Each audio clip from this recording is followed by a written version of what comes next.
Hay figuras que son veneradas por millones de personas, casi como si fueran dioses, y este es el caso de Satya Sai Baba. Estamos hablando de una persona a la que seguían líderes mundiales como Nicolás Maduro. Pero, ¿quién era en realidad? Vamos a meternos de lleno en la historia, una bastante compleja y oscura, de uno de los gurús más potentes del siglo XX. Fijaos qué lema. Ama a todos, sirve a todos. Simple, ¿verdad? Y súper universal. De hecho, tan universal que una marca que conocemos todos, Hard Rock Café, lo adoptó como suyo. Y no es casualidad, ¿eh? Resulta que su cofundador era uno de los seguidores más, pero más fieles de Sai Baba. Pero claro, aquí es donde la historia empieza a torcerse, porque detrás de ese mensaje tan bonito, tan de amor universal, había una sombra, y una sombra muy, muy larga. Durante décadas a Sai Baba le persiguieron acusaciones terribles, que chocaban de frente con todo lo que él decía en público.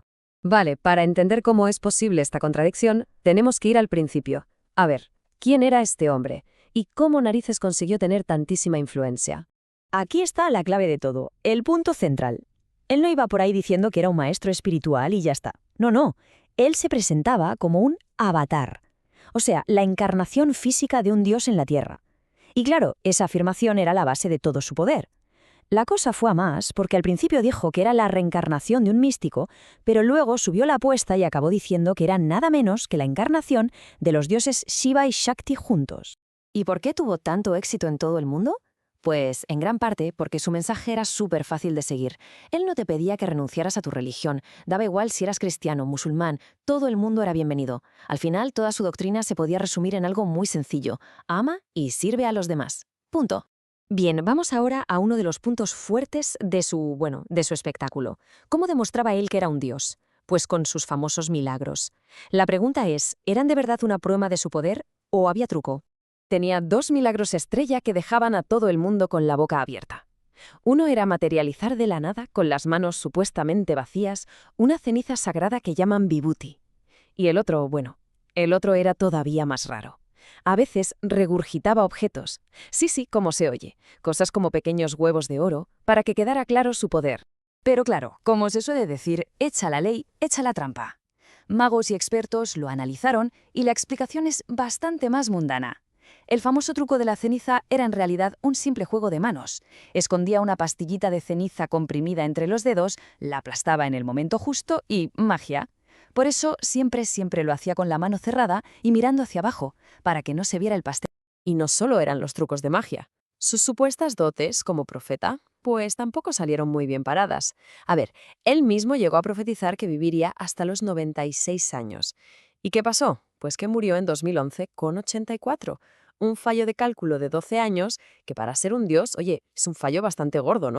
Bueno, dejemos ya los milagros y las profecías fallidas, porque ahora entramos en la parte más oscura y, sinceramente, más grave de toda esta historia. Vamos a hablar de las acusaciones que le persiguieron durante toda su vida. No hay una cifra oficial, claro, pero si juntamos las investigaciones de periodistas, el patrón que emerge es escalofriante. Se habla de entre 20 y más de 50 personas, casi todos hombres jóvenes, que dieron un paso al frente y denunciaron públicamente abusos sexuales. Y esto pasaba supuestamente durante lo que él llamaba entrevistas privadas. Para ponerle cara a esto, hay un caso muy conocido, el de Alay Ram, que lo documentó la BBC. Su familia era súper devota, y cuando el gurú pedía ver a su hijo en privado una y otra vez, ellos pensaban que era una bendición, un honor. Imaginaos el dolor y el shock cuando, con el tiempo, se dieron cuenta de lo que realmente estaba pasando. Una manipulación terrible y un abuso sistemático. Y si alguien duda del poder mental que tenía sobre sus seguidores, que escuche esto. Es una frase de Isaac Tigret, el del Hard Rock Café. Cuando le preguntaron por las acusaciones, su respuesta fue, es que te deja helado. Dijo que sí, que creía que las víctimas decían la verdad, pero que eso no cambiaba para nada la imagen que tenía de su maestro. Es tremendo. Y aquí llegamos a la pregunta del millón, claro. ¿Cómo es posible? ¿Cómo puede ser que con décadas de acusaciones tan graves sobre la mesa, Sai Baba muriera sin haber rendido cuentas ante nadie? Pues la respuesta está en una arquitectura de impunidad que era, la verdad, casi perfecta. Tenía de su lado a políticos de altísimo nivel. Luego usaba su gigantesca obra filantrópica, construía hospitales gratis, proyectos de agua potable, como un escudo. ¿Quién se iba a atrever a criticar a alguien que hacía tanto bien? Y por si fuera poco, tenía un ejército de millones de seguidores y un sistema judicial que, bueno, que parecía mirar para otro lado. Y esta impunidad no es teoría, se ve en hechos concretos. Atentos a esto. En 1993, la policía mata a 4 asaltantes dentro de sus habitaciones privadas. ¿Él era el único testigo? ¿Lo interrogaron? Jamás. Ni una pregunta oficial. Pasan los años y su poder es tal que recibe visitas de Estado, como la de Nicolás Maduro. Y el remate, cuando muere en 2011, el Parlamento de Venezuela declara un día de luto nacional. Impresionante. Se muere Saibaba y entonces, ¿qué pasa? ¿Se acaba todo? Pues no. Vamos a ver qué legado ha dejado su movimiento, porque las sombras que proyecta siguen siendo bastante inquietantes. Como era de esperar, el movimiento no murió con él. Estas organizaciones son increíblemente resilientes. De hecho, ya hay un grupo de seguidores que ha nombrado a un sucesor, un tal Madhusudan Naidu, que según ellos es quien ahora canaliza el espíritu de Saibaba. Pero bueno, más allá de quién es el nuevo jefe, ¿qué clase de herencia, qué tipo de devoción ha dejado en su gente? Pues quizá la respuesta está en un vídeo que ha dado mucho que hablar últimamente. En él se ve a un grupo de adultos venerando literalmente a un niño muy pequeño. Creen que es la nueva reencarnación. La escena es muy incómoda de ver, con un contacto físico que a muchos nos parecería como mínimo inapropiado. Y lo que da a entender es que el ciclo, ese ciclo de devoción ciega, sigue girando. Al final, lo que nos queda es un retrato con 2 caras que es imposible de reconciliar. Por un lado, tienes la imagen pública, el Dios hecho hombre, el filántropo, el que hacía milagros.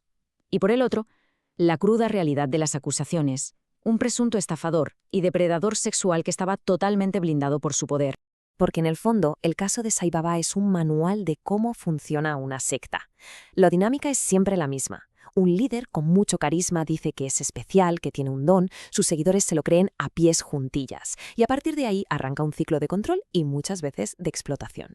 Entonces, si tuviéramos que sacar una conclusión de todo esto, ¿cuál sería la lección final que nos deja la historia de este hombre que decía ser un dios? Quizá la lección más importante se puede resumir en esa frase que vemos en pantalla. La historia de Satya Sai Baba es, al final, una advertencia muy seria, un recordatorio de lo peligroso que es apagar el pensamiento crítico y entregarle tu voluntad a otra persona, porque, pensémoslo bien, el servicio de verdad, el amor de verdad, nunca jamás te va a pedir que te arrodilles ni que adores a nadie.